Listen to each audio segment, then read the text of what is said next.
Hello, everyone. How are you doing? It is Friday, and we know what Friday is. It's the strong end of the week here.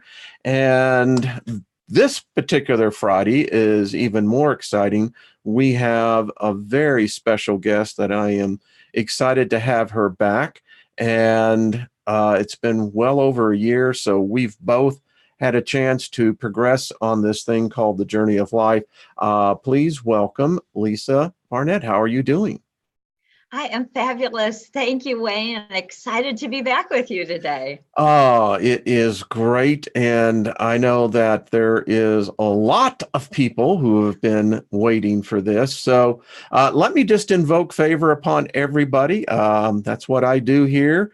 I figure it's like this. If you can't say anything good, you can just always invoke favor. So we invoke favor upon everyone listening. And as that says, nothing missing, nothing broken be in your life. Lisa, allow me to, I just got this email right before we went live. There was a mother who wrote, and Ashlyn, I believe is her daughter, is looking for our thoughts of healing. There have been complications due to a C-section. It's about all I had chance to catch on that. So everyone, let's send Ashlyn our thoughts of healing to her, that this problem will rectify itself. And one last thing to those of you out there, because we have a lot of listeners in the California area with the fires, we send our thoughts to you of strength and encouragement. It's one of those situations that you don't know really what is going on. So anyway, there we go. So Lisa, thank you for bearing with me. And let's, for people who don't know who Lisa Barnett is, let me tell you, she is an international best-selling author, Akashic expert, teacher. In fact, the first time her and I did a live show, she taught me a whole lot that I hadn't even been considered. Consultant, and she has a couple of new books out. Lisa, I think one is Questioning to Knowing book. I'm curious of that. There you go. So what is that about? So From Questioning to Knowing is a book. I channel these books from the Akashic Record keepers, the beings of light that keep our records. And I'll just do that quick description of what it is, just in case some people are new to the information or how we see it. But each of us has our very own personal Akashic record, and that is the recording of your soul's journey throughout time. So from the moment you individuate from source and go on your soul's journey, everything you've ever been or done is recorded in source energy, but in this information arm of source, which is called the Akashic Record, or some people refer to it as the books of life.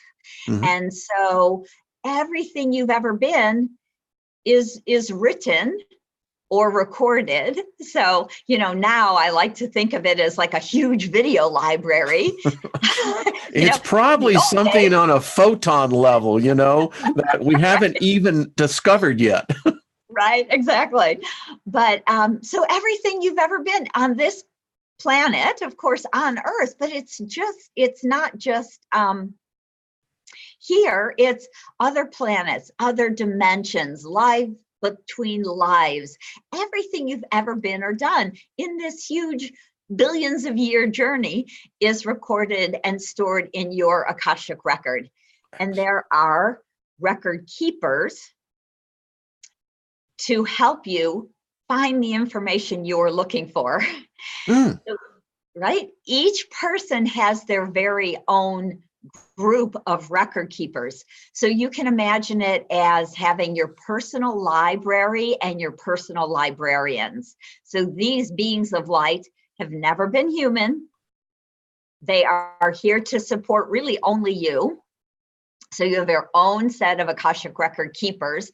I tend to not call them guides because guides can be so many different types of Right. guides, but these are specific beings of light who have done nothing but keep the record. So they're very unusual. They're not angels. They're not ascended masters. They're not your great grandmother right there.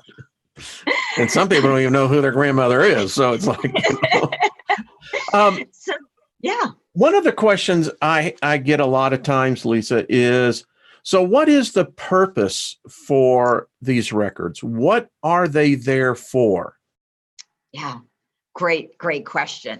And so kind of back as I go back and forth, sorry, this book, From Questioning to Knowing, is really so much about who we are and what the records are about and what you have written and stored in your records and why you would want to really care and learn about that. So a lot more in this book, as well as 73 healing prayers to help you transform that old energy. Excellent. So if you want to read more, that's From Questioning to Knowing. But the reason that I care so much about it and that it's become part of my soul purpose to share this information with the world is because I find it so helpful when people can understand that before you embodied, your soul made a plan. And that plan includes gifts and talents you came to share, which we often think about kind of as our soul purpose. And I always say soul purpose is not a job description, but it really is about these talents and gifts and wisdom that you have as an ancient soul that you want to share with humanity, with the people around you. It might be with just your family or a small community, or it may be very expansive, like your wonderful talent of being a profound communicator, Wayne, and you share this out in this sort of way. Yeah, I've been accused of that. So you could say that's at least one of your gifts or one of your talents, right? So part of your soul purpose, but because we're complicated and ancient, we have numerous levels and layers and aspects of our soul purpose. And in our plan, we also write about contracts with other people that we want to uphold. We want to uphold the contracts, and often they're contracts of support. And also for many of us, there's karma attached, which means there's lessons to learn in that relationship. And it's really helpful when we can understand that that's why we're having a challenge with this person. Or for many of us, we feel like we were born into the wrong family. And it'll be like, why would this happen? If I wrote a plan, why would I make that happen? Well, yeah. Again, it has a lot to do with your soul's growth. And that is why we come to Earth. We come, of course, to have a good time, because this is a really amazing planet to live on.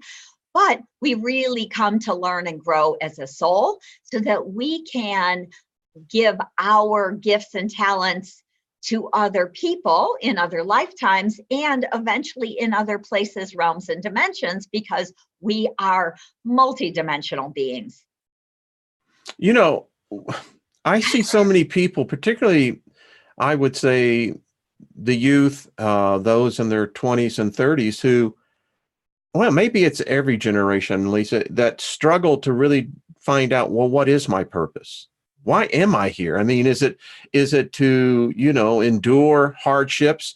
Is this how wisdom is gained? Or is there some other purpose? And it seems like so many people miss that. Well, and, I would say, Wayne, from what the record keepers say, because I have the records open, I'm always talking to my record keepers, my beings of light. And what they're reminding us is that the world is changing, right? The planet, the energy is changing. We actually are raising the vibration of humanity even though it might not really look like it, if you watch the news, which I don't. But well, trust me, it'll only depress you.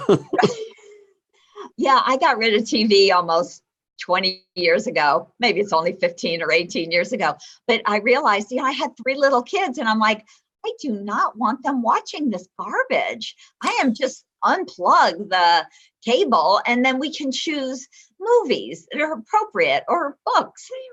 Books, imagine that. I saw a survey that I couldn't get over this, but I think it was 60% of Americans have not read a book in a year. Not one single book. Wow. Yeah, that's why I'm going, okay. Yeah. All right.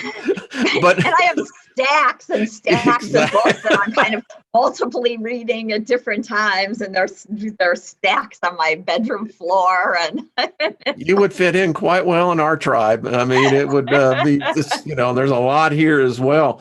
You said something that I think is very interesting, is the fact that there are challenges that we put in front of us. And I've had this discussion with my wife last night. We've had it for the last couple of nights ongoing at dinner, is the fact that, what is the condition of the soul? Is the condition of the soul, when it's brought into existence, is it a blank slate? Is it perfect? Is it imperfect?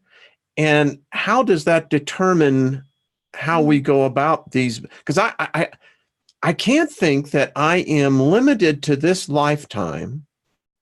It doesn't make sense. It defies energy. So that means there has to be a whole bunch of lifetimes. Oh, let me just say, way more than any of us, I believe.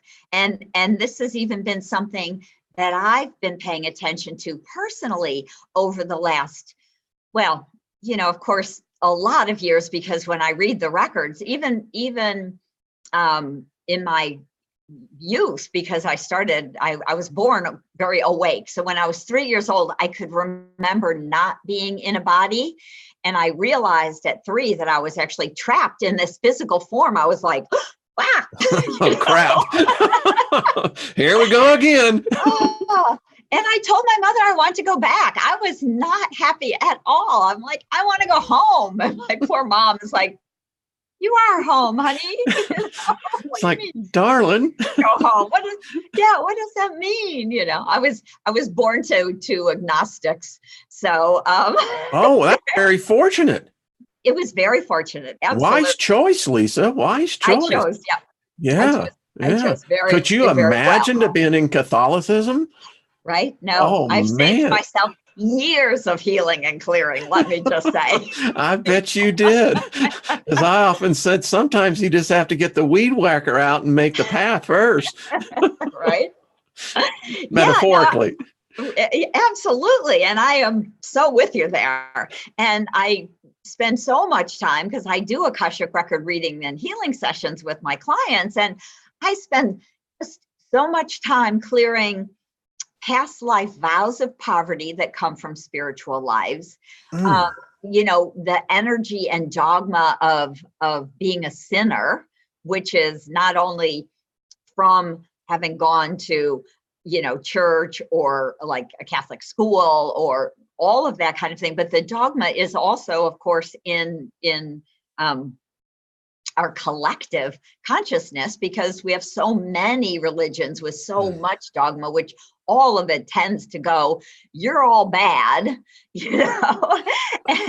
and you're just here to be that sinner and repent, and it's like, that is not the truth whatsoever of who we are. We are source, we are light, we are always whole, perfect, and complete. You'd love to have dinner with us last night, because the discussion was, as we were discussing this, is that, okay, wait a minute. So the mind trap of the dogma is that we're somehow imperfect. Somehow we are made imperfect. So we go through this life only to find out at the end we're going to be supposedly judged on a standard of perfection, but my natural state is imperfection. And for me to be judged against a standard of perfection would mean to alter my state of being. Right? Am I right or am I wrong? Yeah. Right. Well, I mean, honestly, it's kind of, that's the trap. And yes, it is. Kind of, the dog. It's terrible. The dogma trap and such. So what the record keepers say is, when we individuate from source in the very beginning, which is a very long time ago, we're perfect. We're source. We're whole, perfect, and complete, as we always are. And our soul is much bigger than I think we also imagine. So this is what we would say: you have an oversoul, and then pieces of your soul will embody into a small little body, like our human bodies, because our souls are so much bigger and more profound and powerful and wise than the part that kind of comes in and plays this little game. So imagine, so we're learning and growing, because as a soul, that's the game, that's the story, that's what we come to do. And so a part of us will come into a life, into a body, and we'll have these experiences. And of course, we write a whole plan, we have a whole manual, we have amnesia once we get into the body. And that's why most of us don't have, past life memory, because that would kind of, what would that do? That would be like cheating. Or yeah, it would, like you got the script notes. Yeah. Okay. Right? Yeah. Exactly. Right. So, but the thing is that some of us, and I can now really honestly say, and this has taken me probably 20 years to get to say, is that I really believe that because I came to help bring the Akashic Record information back to the planet after it had been removed from the planet for about 1,000 years, that because I kind of came in with this big job, my soul said, okay, I'll go back and I'll help do this, because I was a record keeper 1 billion years ago. So you can be a record keeper and go on and be human. You're never human and then go back into the records, because I can see that. records are pure light and there's no judgment there. And you know what? Humans, even ascended masters, maybe they've ascended past it, judgment. But, when we cross over and we're life between lives, most of us are still learning and growing, and we have stories and we have judgments, and we realize, oh my gosh, I didn't do that very well. I forgot the compassion part and I went to the anger, and next time I'll come and do that again. And I'll remember the compassion and the forgiveness, and I'll leave the anger at home, right? No. And, these are this kind of things we're coming to do and to learn. And it takes us not one time. We don't get it right away.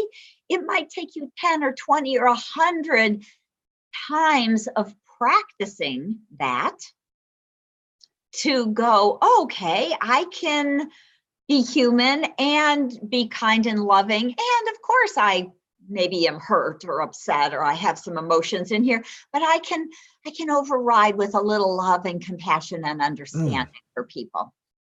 And most of us live hundreds and hundreds and hundreds of lives on Earth because we keep creating karmic patterns. We keep messing up the story, so we come back to fix it and to learn and to get it right. I can see that. I mean, in my lifetime, yeah, I know this. I know that there is a specific theme, and that theme is forgiveness. And when I almost died because of the meningitis I had contracted, the thing when I came out of the coma was that I knew that it was vitally important for myself, particularly with my father, that I forgave him and started this healing process. And today, here I am at the age that I am now, where I teach people, if you can't forgive, then just start speaking favor. Mm. So I see that, Lisa, very clearly. Yes.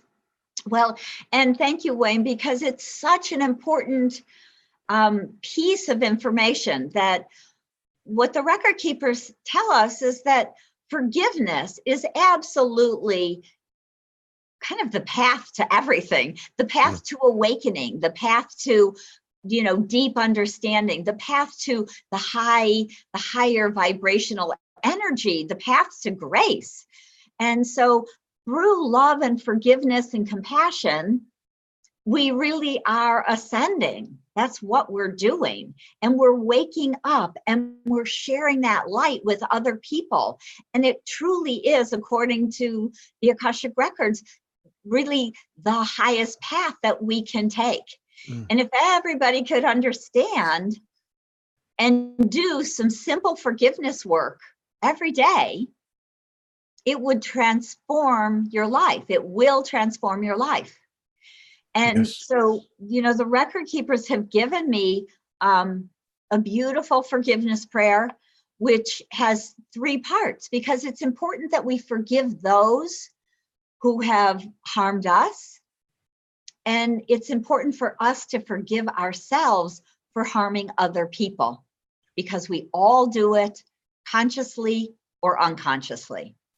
Absolutely. And then forgive yourself, right? For all the stuff that you say to yourself and all the ways we treat ourselves. Most people can't do that.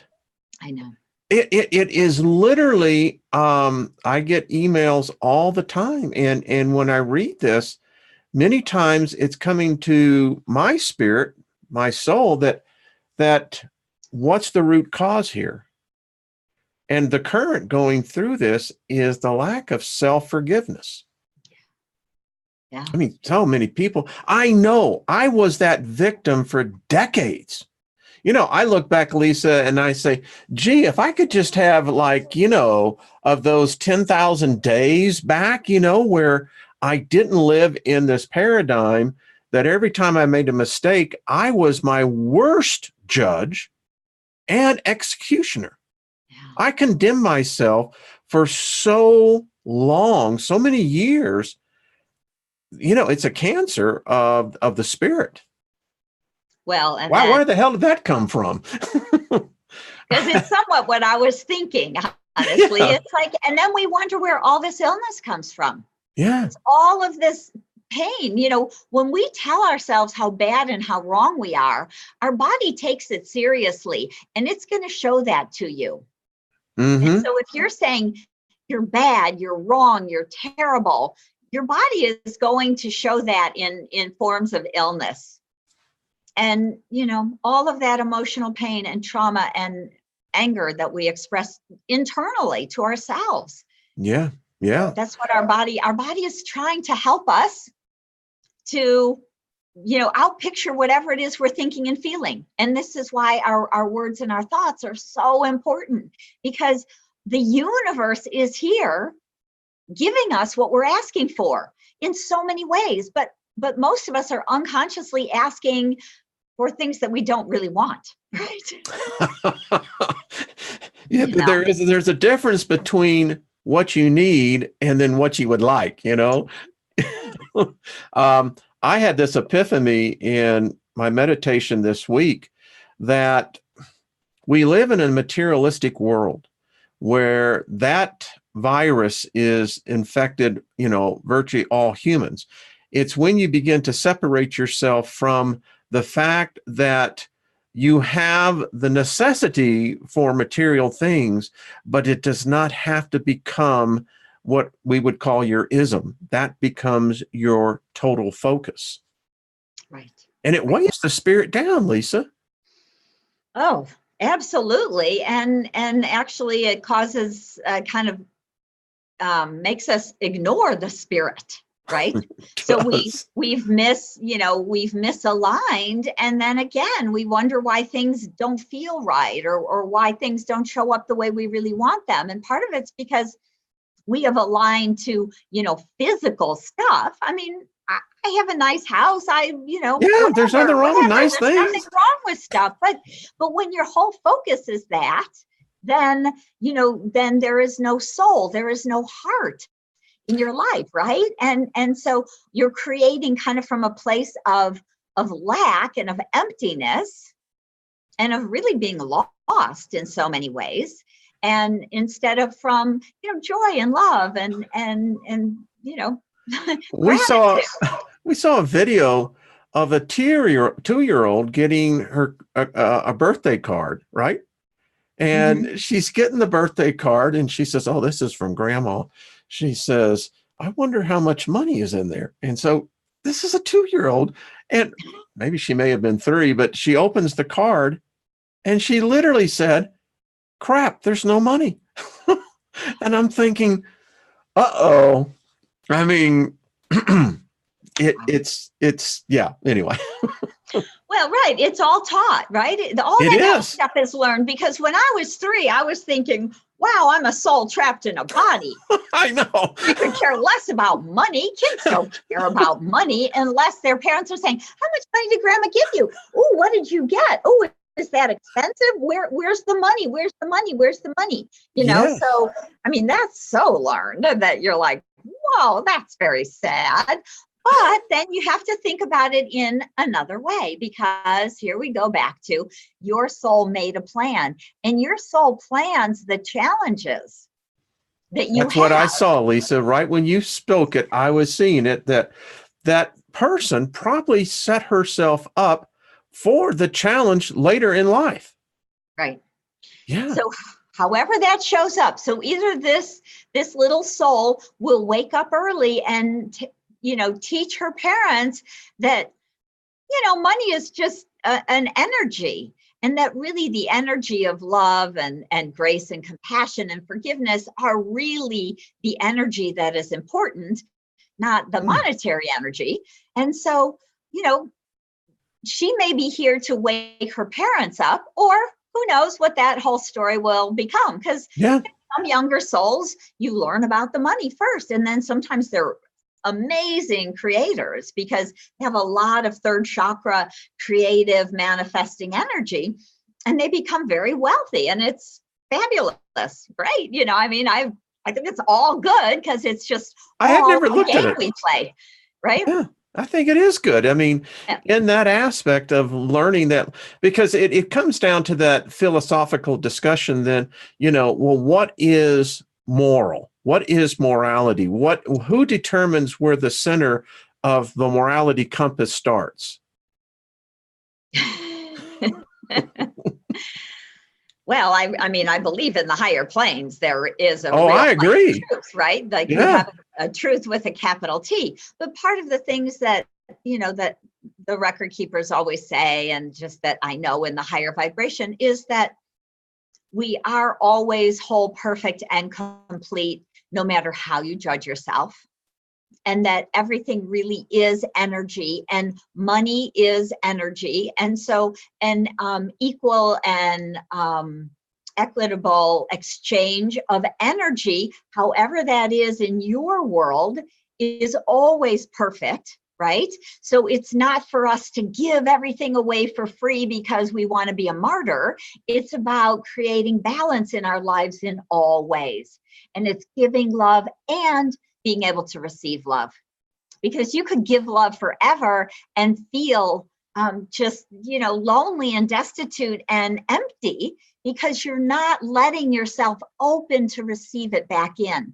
So it always has to be that beautiful infinity symbol, that beautiful energy of give and take and flow, and Yeah. that's what creates really divine abundance in our lives, so that we can really carry on in that, in alignment to our soul and to our soul's wisdom and our soul's plan. I like that. So what would you tell people? Because I see it all over. It's in fact, it's very experienced by most people as lack. Whether it be poverty, whether it be consistently hampered by debt. What is at play in a person who can't seem to turn the ship around into waters of prosperity. And I look at prosperity that, well, I learned this a long time. Wisdom for me is success. That's money. You teach me wisdom, I will attract money into my life. But anyway, what would you say to those people that struggle with that? There's a lot of them. Right, absolutely. So, it's actually one of the classes I teach, which is transform your limiting money beliefs, because we have limiting money beliefs. I would say one big chunk is about worthiness. Am I actually worthy to receive abundance? And really, I'm talking about abundance of all kinds. Of course, money is part of that, but health and love, support and relationships are all part of our universal abundance that we really deserve, because that is part of what the universe is here to give us. And we are here to share and to give back, right? Again, it's the balance. It's the receiving and giving. It can never be a one-way street. Do people actually subconsciously broadcast poverty, lack, or set themselves up into challenges that are going to encounter those type of situations? I would say in all sorts of different ways. We have vows of poverty from past lives that I love to clear for people, because they suck, right? I mean, these are past life vows. What were you thinking? I know. Poverty, chastity, and obedience. I'm like, let's get rid of all of those. That is not serving anyone. So that's like a hidden block, right? Then you have ancestral energy and beliefs where your ancestors felt like, you have to work really, really hard just to survive. Yeah. And it's true. It was probably true for your grandparents and great-grandparents and great-great-grandparents. There's been, this can be a really challenging planet to live on. There's a lot of different things that happen between wars or famine, drought, all of this kind of thing that has created poverty. And that would be, around food, around being a farmer, or having. And knowledge wasn't readily available. We live in a time, you said at the beginning of the show, we're transforming our whole physical world. Everything is transforming. And there's a perfect example. 200 years ago, the radio wasn't invented. Right. People, if it wasn't on a printed page that came sometimes months after it had been printed, that's how people basically knew what the world was. Yeah, right. Right. And, if you were lucky and you were already wealthy, then you may be able to get that education and become a philosopher or a professor or something like that. But otherwise, most of life was, really, hand to mouth. It was growing and harvesting and picking and eating and doing it again the next day. Right. So it was very much about survival. And it's only recent that I think we've gone from that place of really a pure survival mode to being able to create, money in different ways, like through communication and sharing. And so, there's all sorts of old blocks that most of us have that are ancestral. Some of them are past lives, so I find it's rarely one thing for people. It's usually 4, 5, 6 different layers of these things. So you have the vows of poverty. You've had past lives where you robbed people and you felt really bad about it. Past life where you got killed for being really rich. Somebody killed you when they stole your money, and you said, you made another vow. I'm never gonna do that. I'm never gonna be rich again. That got me killed, right? So we have deathbed vows and spiritual vows and contracts with other people and lessons to learn. This is what we call karma, although it's never a punishment. Again, it's the learning and the growth. And so all of those layers lead us to see money in a different sort of way. And I know that so many people who are on a spiritual path still have that old kind of conscious or likely unconscious belief that money is bad.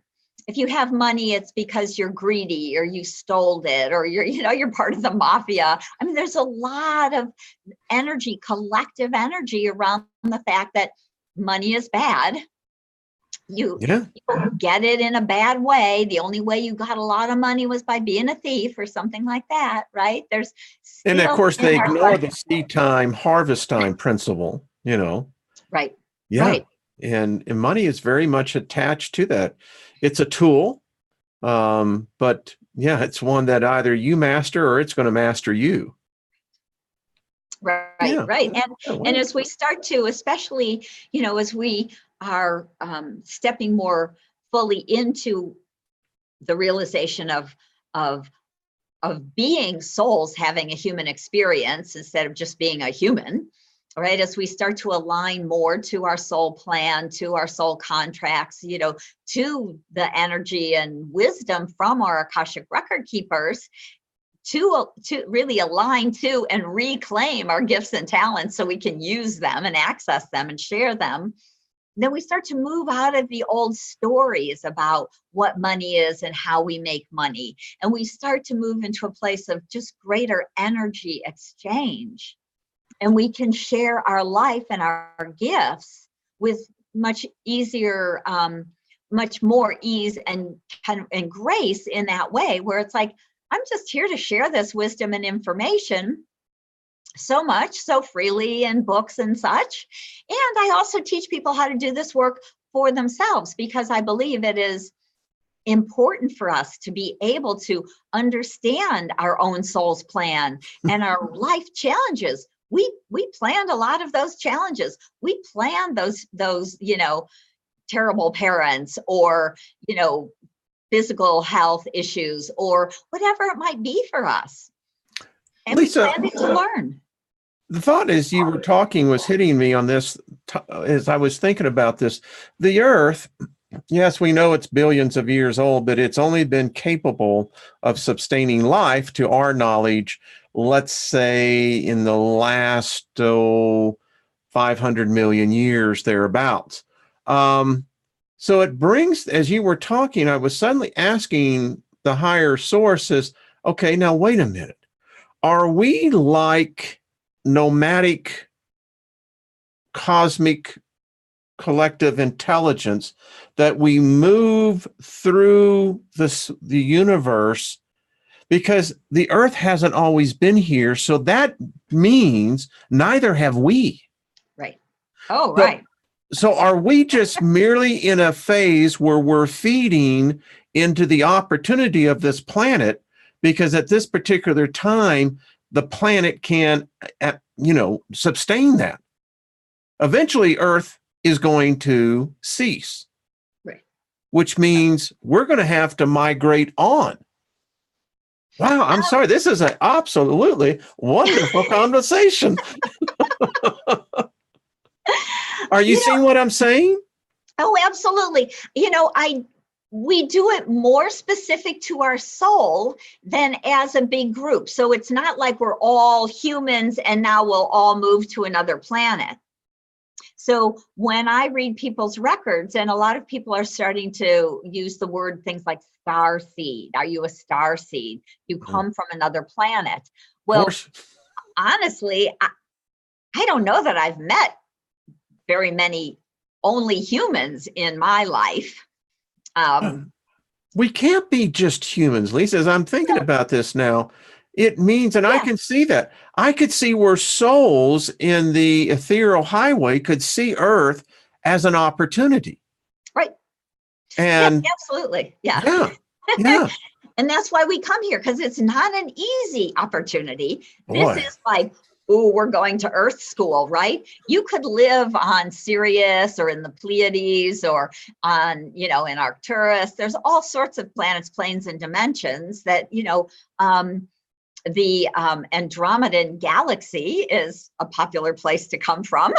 Well, there's not as many of us here, but it has, well, we're going to be getting closer to that one. I mean, another 4 billion years, we're going to be dancing. Well, right, absolutely. And I mean, I was doing some work with a woman the other day who has an Andromedan soul as a walk-in, which is a whole nother long conversation about walk-ins. But Wow. and it was fun to work with her because it was like her whole Andromedan group was hanging around talking to me.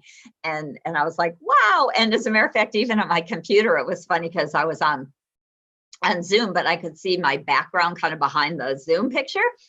And the Andromedan galaxy popped up. Now, of course, it's one of my 300 pictures in my picture stream that scrolls through. Yeah.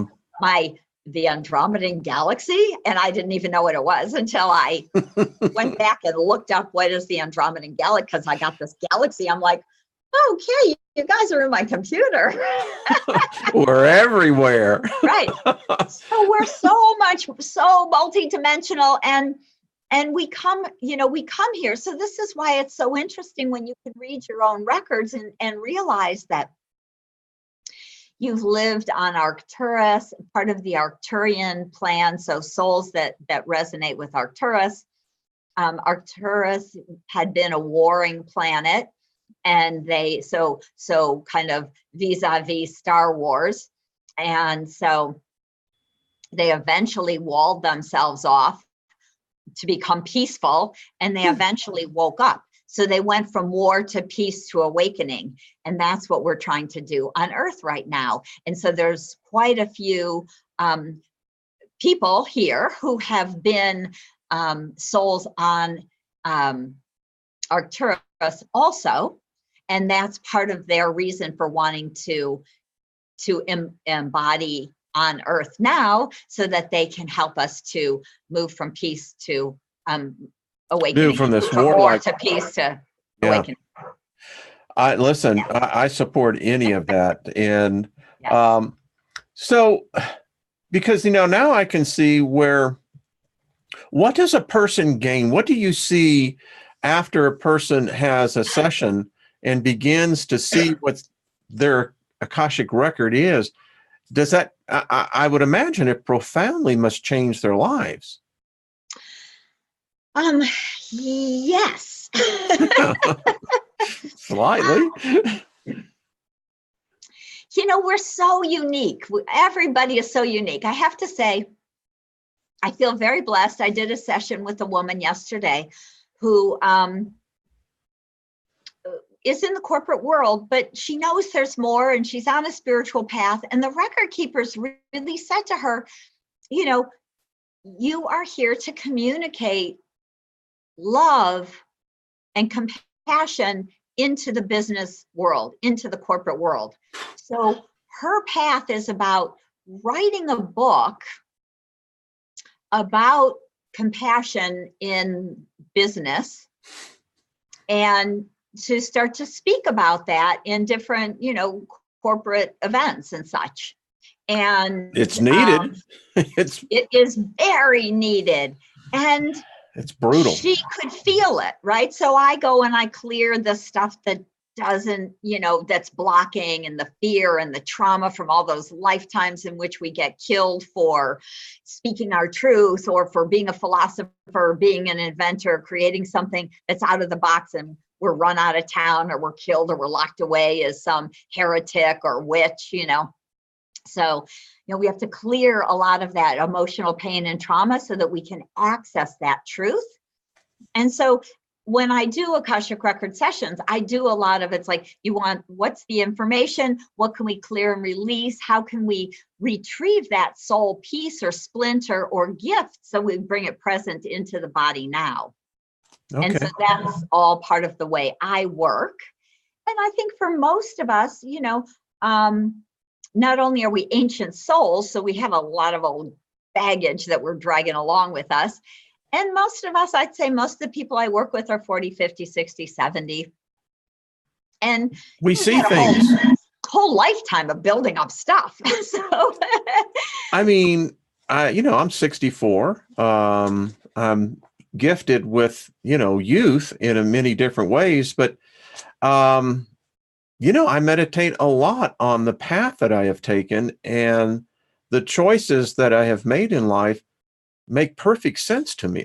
I know it sounds odd, and they haven't all been good choices. I get it. Yeah, thank you. You know what I'm talking about. And I totally do. And it's important that people realize that too, Wayne, because we're like the same age. And I grew up here in California, in San Francisco, in the late 60s, early 70s. I was in high school. Man, I envy that, Mike. I can still remember going with my cousin Wendy and her boyfriend Tim down to Berkeley. And, anyway, yes. I grew up in Benicia. So, which is, we're Vallejo and Concord. Right. Sure. Oh, yeah. So not that far, but, it was some wild times. And loved it. Like you said earlier, Earth is a party planet. At least it has been for me on this trip through. Yep. Yeah, no, I took a huge detour. I mean, a 15-year detour, And so for me, the interesting thing, so my best friend died at 18, and we had another best friend who died at 13 of a brain tumor. And when my second best friend, who was really like my soul sister, died, I just told God to, take a hike. Because I was awake. I had been studying spirituality since I was 14. Yeah. And I was studying philosophy in college, and I'm just like, I am over it. I don't give a damn what I came to do. I'm not doing it. I was very obstinate. I like that. Feisty. I'm like, screw you. You took my best friends away. I was mad. Let me just talk. Angry. And I said, what do humans come to do? I mean, because I was that crazy kind of awake. I'm like, what do humans come to do? Well, they must come like have fun, make money, have travel. Sex. I had a travel thing, have sex. I mean, sex is the big thing. I mean, even the gods have sex, apparently, or they forbid it, one of the two. I'm sorry. True. That's what humans come to do. Well, right. And what was the 70s, the 80s, and here in California, sex, drugs, rock and roll. Let me tell you, baby, there I was. So there we go. And we lived it. I mean, you and I, and there's others our age in the group here, we got to see the original bands. Yeah. Oh God. Yeah. Yes. The Day on the Green. Did you ever go to Day on the Green at Candlestick Park? Oh yeah. Like early 70s, something. Oh, there were, well, have some great times. My cousin, Marcia, not Marcia, Marilyn, she actually went to Woodstock, and that Christmas, when she got back, she gave us all a hit of Orange Sunshine. Good. And here I am at 15, Wow. That's exactly what I said. Wow. But anyway, so that started the path of enlightenment for me on many different levels. Yeah. Well, I was right there with you. Oh man. Okay. Well, in California, that was fun. But let me just finish this thought, which is later when I really started to do this work as an older adult, I said, oh my gosh, did I totally screw up? I was so awake when I was young. I was studying philosophy and spirituality from, 13 to 18, 19, when I told God to take a hike. I said, did I just totally blow it? And the record keepers laugh at me because, of course, they're just pure love and light. And they laugh at me and they say, no, of course not, because you have pretty much done it all. And that has given you great compassion for other people. And because of that, and because of all my varied experiences, I can't judge anyone because, right? Who am I to judge anything or anyone? And they say all of that is part of the learning, the karma, the gifts, and it's part of the love and the compassion that you bring now because you've been there. I mean, When I came to the epiphany there's no one qualified to judge me because no one else has lived my life. You can't judge me to a predetermined set of lists. No, that's not how it works. Right. Yeah. And it was freedom. Yeah. Because it is. Yeah. Yeah.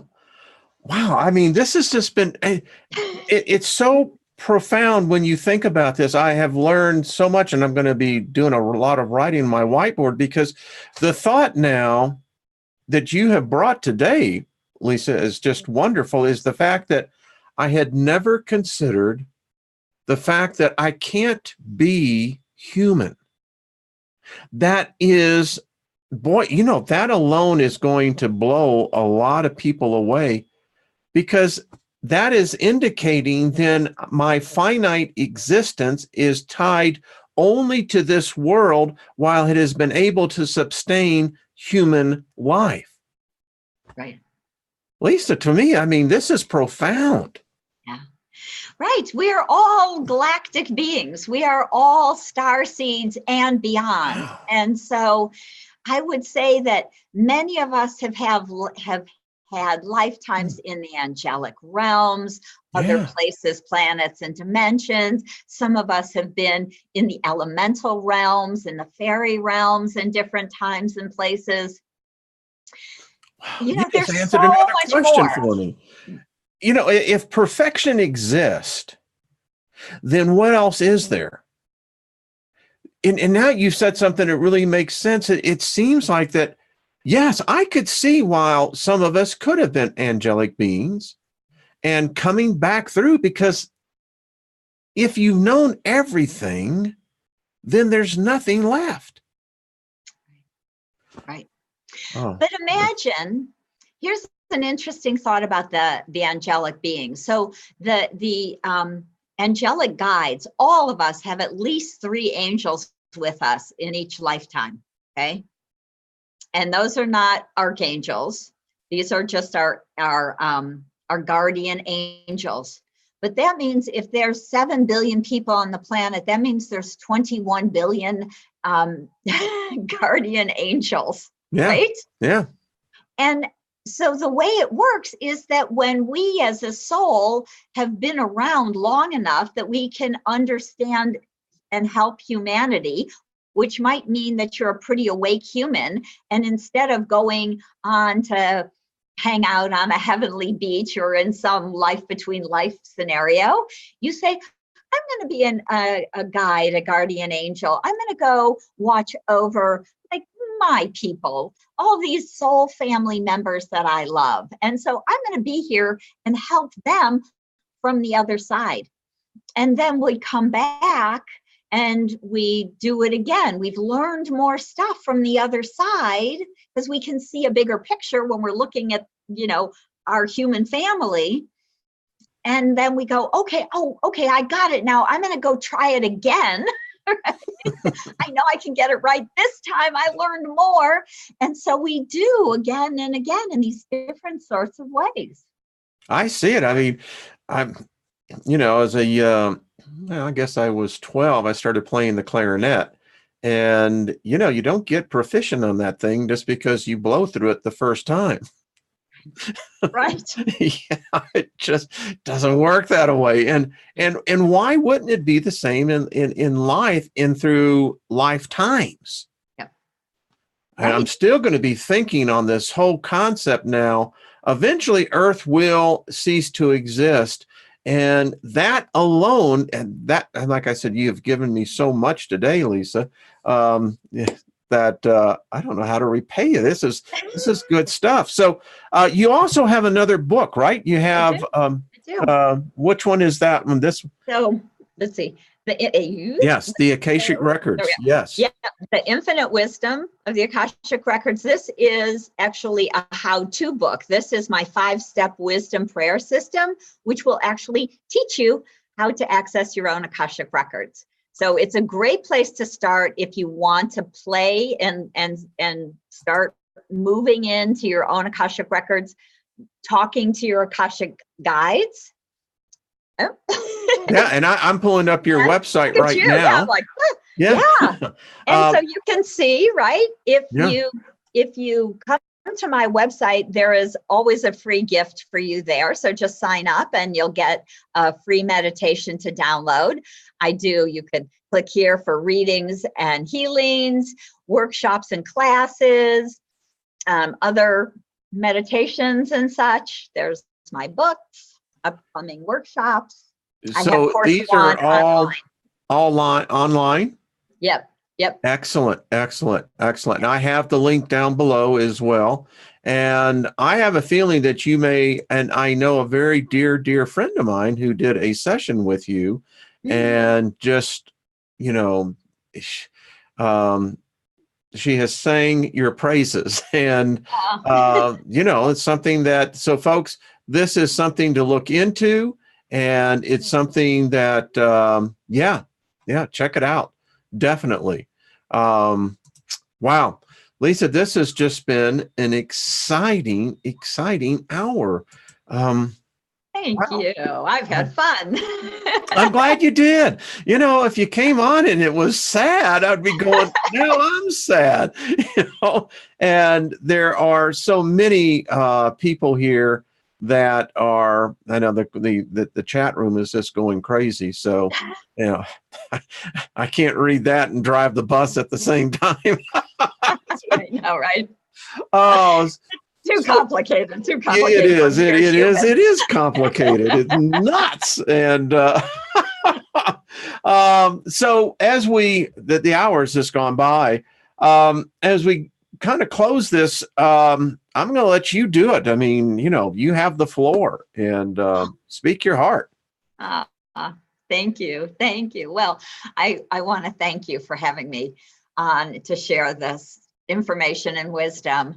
And really what I would love to share is that the record keepers would love to share is just the reminder that you are all wise and ancient souls, and you really have this covered. And when you learn to either access your own Akashic records or come to understand your soul's plan in a bigger way, whether it's with a reading or by reading one of my books, right? Yeah. It is so helpful to validate the truth of who you are. This is why I love to teach people to access their own records, because they can then go in, have a conversation with their own Akashic record keepers and say, remind me who I am. What planets and planes have I lived in? What gifts and talents do I have? Show me lifetimes in which I was in alignment and good at that gift or that talent. Help me to share my wisdom with the world now. And so really kind of coming full circle, Wayne, it feels like, the first question, why do people, care? Why do we care what we've been in past lives? And it's because it informs this life. It is the gifts you can share with people now. It is what you've learned and who you are as an ancient, wise, and divine soul. So I just offer so many blessings, and I just find it so exciting when I see people coming into this awareness that, wow, I am so much more than just this. Yes. People, there would never be a need or a reason to be depressed. Yeah. Lisa, you're the best. I hope you would consider coming back on again in the future. And I would love to. Thank you. I always love to. Well, stay with me, Lisa, as we go offline. Everyone, thank you for tuning in. All of her information, her books, her website, all of it, YouTube channel, Facebook, it's all out there. You should sign up for her newsletter. And if you haven't remembered, which a majority just haven't, this is an opportunity to do that. Everyone, thank you again. Much love to you all. And I will see you on Monday. All right. Be good to yourselves. Bye-bye.